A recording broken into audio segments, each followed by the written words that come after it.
Un i altre crec que sou exemples de la necessitat del periodisme, la necessitat de tenir ulls que ens expliquin què passa allà on la nostra mirada no hi arriba.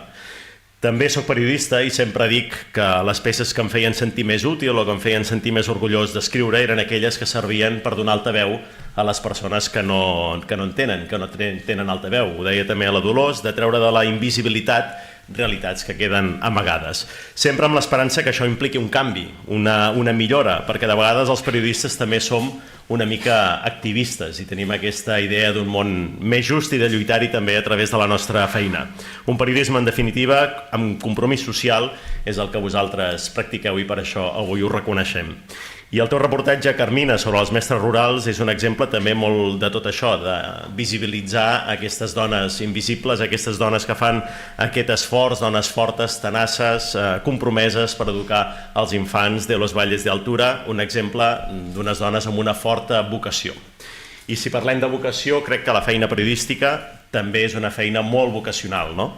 Una feina en la qual la vocació et mou de vegades a viure situacions que pensant en fred potser no exploraries, però que la curiositat per saber, les ganes d'explicar i també moltes vegades l'esperança que allò que escrius ajudi a canviar ni que sigui una mica el món fan que valgui la pena. I un exemple de tot això és la trajectòria del Plàcid, que avui també premiem, que ha cobert més d'una desena de conflictes bèl·lics arreu del món.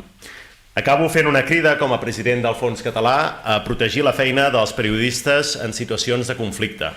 I sé que el col·legi està compromès. No podem tolerar ni podem acceptar que en només un mes, més de 30 periodistes hagin estat assassinats a la Franja de Gaza. Periodistes que intentaven explicar un conflicte bèl·lic, com per exemple els que el Plàcid ha explicat al llarg de la seva carrera. Tampoc podem tolerar que hi hagi periodistes que morin assassinats en alguns països de l'Amèrica Llatina o periodistes que tinguin moltes dificultats per fer la seva feina en altres països del món.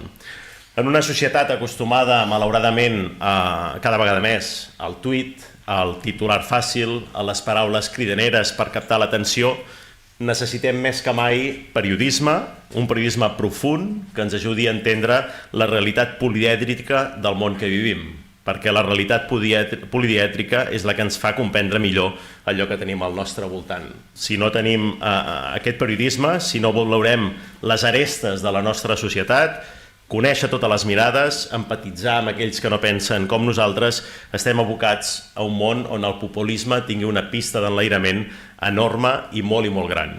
I sense cap mena de dubte que si això passa és sinònim de regressió. Siguem conscients, doncs, que defensar el periodisme vol dir defensar la democràcia, vol dir defensar la diversitat de la nostra societat i, sobretot, vol dir defensar la llibertat.